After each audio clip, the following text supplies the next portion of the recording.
Mes amis, aujourd'hui, on débarque sur une microscopique île à côté de là où nous étions avant-hier, Stonington Island. Pour la petite histoire, Béatrice et moi, nous étions à ce même endroit il y a quasiment 15 ans, jour pour jour. Et je vais essayer de filmer ce que nous avions vu à l'époque.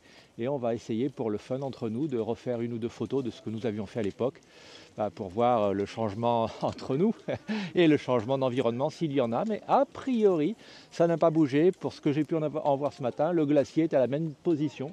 Il n'a pas reculé, il n'a pas fondu de façon catastrophique et c'est encourageant. Je vous montre l'environnement. Voilà le Roald Amundsen, notre bateau. Juste ici, le point de débarquement pour les Zodiacs. Le point de regroupement pour les groupes, pour les briefings que l'on vient d'avoir. C'est très rocailleux et neigeux. Base américaine et base anglaise désaffectées, bien sûr, hein, avec pas mal de ruines. Je vous raconterai ça au fur et à mesure. Et voilà. Voilà ce magnifique endroit où nous sommes aujourd'hui. On a un temps splendide, grand ciel bleu. Je vous l'ai dit souvent, les ciels gris ici en Antarctique est emblématique de ce que l'on peut trouver et il rend cette espèce d'ambiance noir et blanc très très caractéristique. Mais il faut reconnaître que quand il y a du soleil et que le ciel est bleu, c'est sympa. Un petit point historique, c'est deux bases. La première a été instaurée pendant la Seconde Guerre mondiale. C'était des bases qui avaient pour objectif non pas la relation entre le personnel qui était là et l'océan pour servir d'avitaillement ou de ravitaillement ou de secours ou de radio à d'autres bases ou à d'autres navires, mais ça avait pour prétexte de servir de lien avec l'intérieur du continent. Peut-être des bases exploratoires, allez savoir. Et donc, les deux bases, américaines et britanniques, sont orientées vers le côté continent. À l'époque, il y avait même une piste d'atterrissage pour petits avions derrière. Et les gens ici s'étaient vraiment organisés avec de quoi vivre à l'année.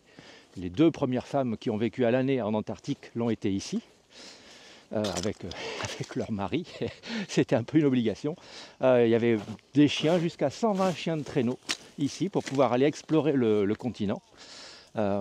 Et donc il reste des cages, il reste les bases, il reste des morceaux de bâtiments, il reste, vous allez voir, il reste des choses très très curieuses pour ces régions qui n'ont pas été retirées. L'Antarctique est un continent, c'est un désert au sens météorologique du terme, c'est-à-dire qu'il ne pleut quasiment jamais. Au centre de l'Antarctique, il ne pleut quasiment jamais. Et à l'extérieur, il neige. Tout ça, c'est de la neige de cet hiver, mais en réalité, il neige assez peu. Ce qui fait que quand les glaciers vêlent, certains parlent du réchauffement climatique, s'il y a une carence d'accumulation de neige en amont, sur les sommets, sur les hauteurs, les glaciers reculent.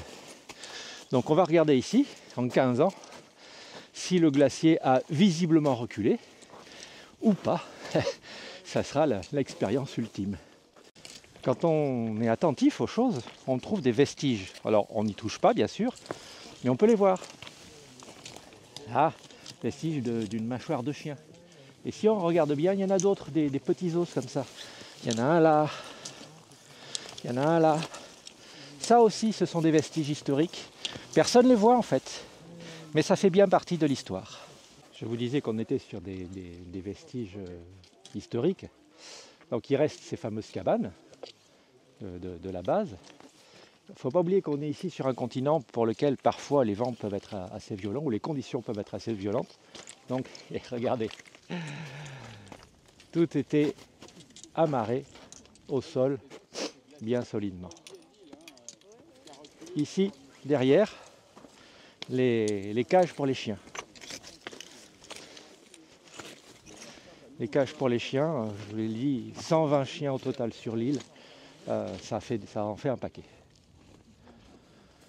Voilà, derrière la petite plage, ce qui nous permet de profiter du magnifique glacier. Alors je ne sais pas vraiment où était la piste d'atterrissage à l'époque. C'est quand même un peu gonflé d'en imaginer une ici. Hein. Quand nous sommes venus ici la première fois, enfin la seule autre fois, nous avions de mémoire aucun balisage. En fait, on pouvait accéder à toutes les parties de l'île. Là, ils nous ont balisé le petit sentier dans la neige pour éviter de se casser la gueule. Il y a des pierres, il y a des trous, ça peut être un peu risqué. Donc j'ose espérer qu'on va pouvoir se balader à peu près partout sur l'île. C'est tout petit, hein. On va aller voir l'autre base qui est ouverte, celle-là. Et il y a quelques vestiges historiques à l'intérieur qui peuvent être intéressants. L'iceberg, enfin, le glacier en face de nous est en train de faire un très très gros bruit. Il est rare d'assister au village d'un iceberg. Je tourne quelques secondes, mais peut-être que je le raterai. Mais il ne se passe rien. Il vient de tomber quelques mètres cubes, pas beaucoup. Vous ne le verrez pas puisque ça vient de tomber derrière le petit rocher là-bas. Et on a la vague de chute qui va venir se briser sur la plage. C'est aussi pour ça que les chemins sont piquetés assez haut sur la plage. Là, c'est pas grand-chose hein, comme vague, ça y est, c'est déjà quasiment arrêté. Il y a de la glace partout, donc elle ne prend pas d'ampleur. Mais un bloc comme ça de 20-25 mètres de haut qui basculerait, faut vraiment être haut sur la plage pour ne pas se faire tremper. Et je vous rappelle que l'eau est à quasiment 0 degré. Hein. Alors, les mouvements d'eau touchent la côte. Alors, je vous l'ai dit, c'est pas violent. Hein. C'est suffisant pour remuer les petits morceaux de glace. Et il pourrait encore y en avoir un morceau qui tombe en face. Voilà, ça y est, le ressac touche la côte juste là. On ne voit pas ça souvent. Alors, sur la plage de l'île, enfin la plage, si je puis dire, la partie plus douce, moins rocailleuse avec des gros morceaux, nous avons des galets bien ronds, bien polis. Ça veut dire que pendant des temps géologiques, tout ça a été brassé par l'océan. Les glaciers peut-être, je ne sais pas, mais peut-être les glaciers qui ont roulé ça, mais ça peut être l'océan aussi, comme sur certaines côtes rocheuses par chez nous, où il n'y a jamais eu de glacier, mais on a des plages de galets quand même. Question posée à la spécialiste.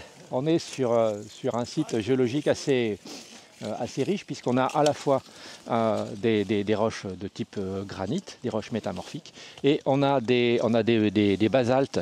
Ça, c'en est probablement. Ce sont des roches volcaniques. Donc c'est un vrai mélange. Oh, sorry, pardon. Il ne faut pas toucher, il ne faut pas s'agenouiller. Oui, désolé. Je sais que c'est tentant. J'ai oublié.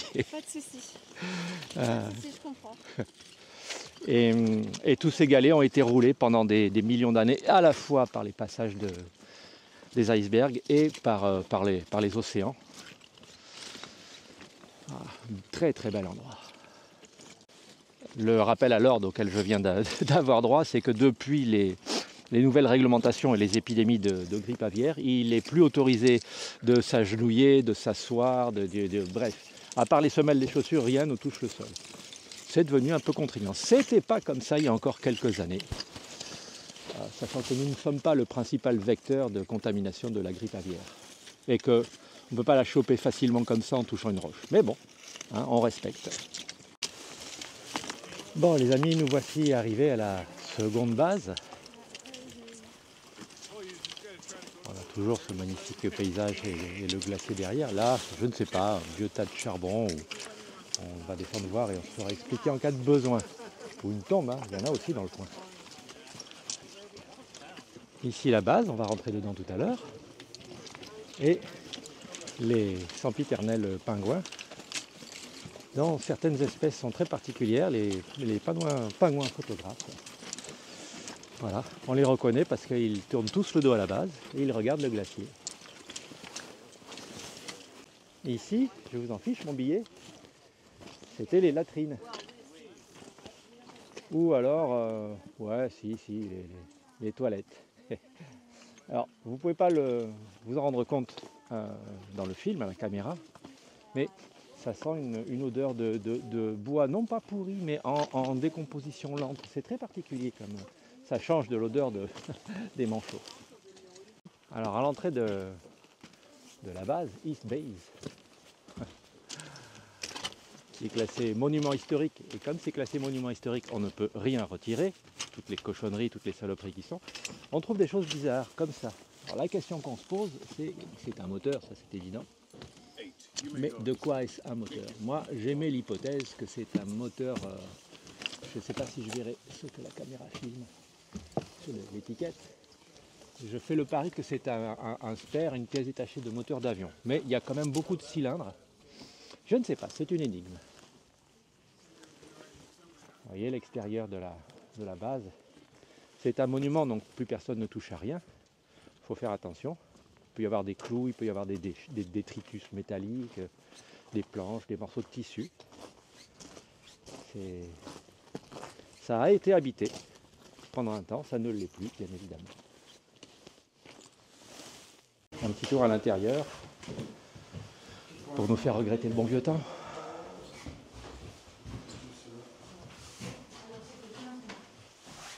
Un atelier, petit moteur électrique pour une petite enclume, les instruments, des chaînes, ça sert toujours ces choses-là, des câbles, des torons d'acier, des tendeurs,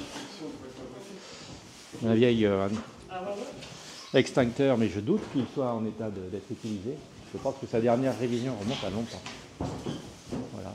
C'est pas que tout a été laissé en état, tout a été scénarisé et réinstallé pour le côté monument historique.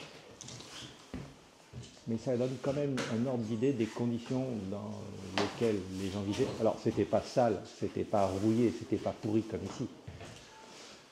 Mais ça devait être bien plus froid une partie de l'année.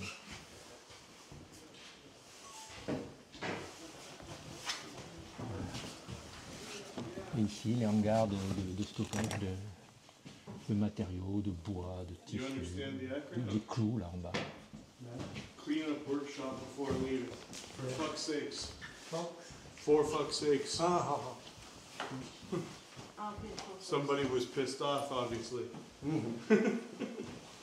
Voilà. Bon.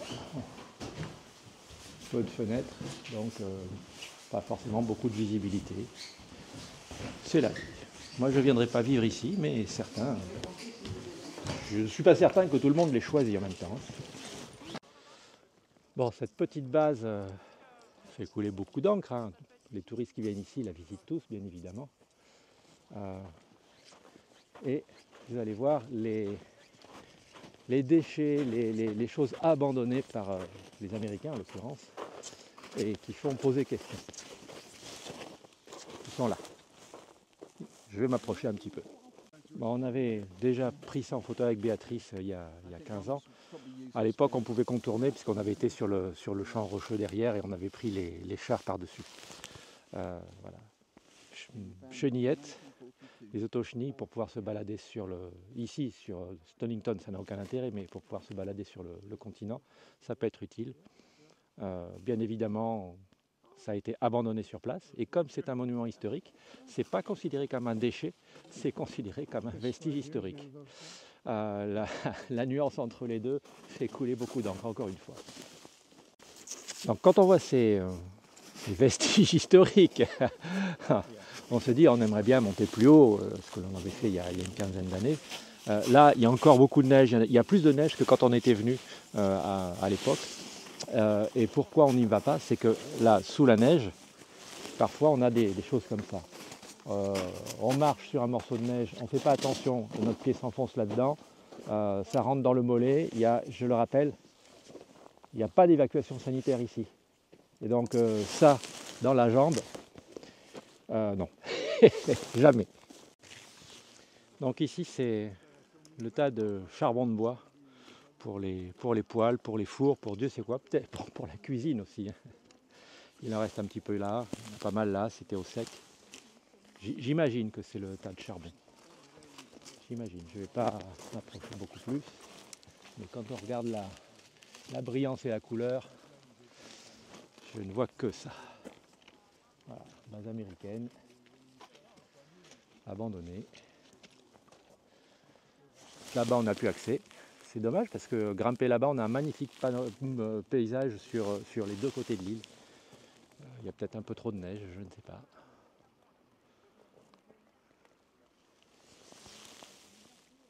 Bien, donc l'énigme est résolue. Le moteur qu'on a vu tout à l'heure, c'était pas un moteur d'avion, c'était le moteur de spare, de remplacement d'un de ces chars. Voilà. Il me manquait quelques mètres tout à l'heure pour vérifier ça. Bon, maintenant qu'on est sur le chemin du retour, la question quiz. Les Américains, on ne peut pas dire que ce sont tous des ânes. Ils sont venus avec des chenillettes pour aller se balader. On l'a vu tout à l'heure, ils ne vont pas se balader sur Stonington en chenillettes, c'est idiot, ça fait 1 km de long, on peut faire ça à pied même s'il y a de la neige. Les chenillettes, elles étaient faites pour aller sur le continent. Une base scientifique, exploration, mission, c'est découverte et connaissance des conditions sur le continent. La piste de décollage des avions était sur le glacier, probablement. Comment faisait-il pour aller en chenillette sur le glacier, hein? Parce que on est sur une île. Les chenillettes, elles ne sont pas amphibies. Alors l'explication, c'est qu'à l'époque, quand les bases ont été conçues, le glacier touchait l'île. Ce qui fait que c'était facile de l'île de rejoindre le continent. C'est plus le cas. C'est pas forcément catastrophique, je l'ai dit tout à l'heure, en 15 ans, par rapport, j'ai comparé aux photos qu'on avait faites ici, on est à peu près à la même distance. Mais il peut y avoir eu le très fameux changement climatique, il peut y avoir eu des conditions locales, des conditions temporaires, je ne sais pas. Je vérifierai d'ailleurs si le glacier touchait bien l'île, parce que dans ce genre d'histoire, parfois il y a aussi des légendes. Donc à vérifier. Vous l'avez vu quand on est arrivé, et tout au long de la balade, notre sentier est balisé par l'équipe d'expédition. Et pour autant, il y a des traces de pas visibles sur la neige. Là, il y en a là. Et en fait, ce sont les phoques qui font ces traces. On le voit bien. Ils ont 2 nageoires pour se propulser, ce qui fait qu'on a toujours 2 traces parallèles. Et puis après, ils vont s'avachir dans la neige et ne plus bouger. Mais là, il n'y en a pas aujourd'hui. Enfin, il y en avait un loin, un de l'autre côté. Il y en a un là-bas qui dort, la tache foncée là-bas. C'est leur environnement. Alors, il y a une règle que les bateaux de croisière qui viennent en Antarctique doivent respecter. Sur les points de débarquement ou à proximité, ils ont toujours un Zodiac avec de quoi passer 24 heures en cas d'urgence. Problème de météo, un problème quelconque. Il y a des tentes, il y a à boire, à manger en lyophilisé. Il y a de quoi être en mode survie sur les points de débarquement. Et on espère ne jamais y faire appel.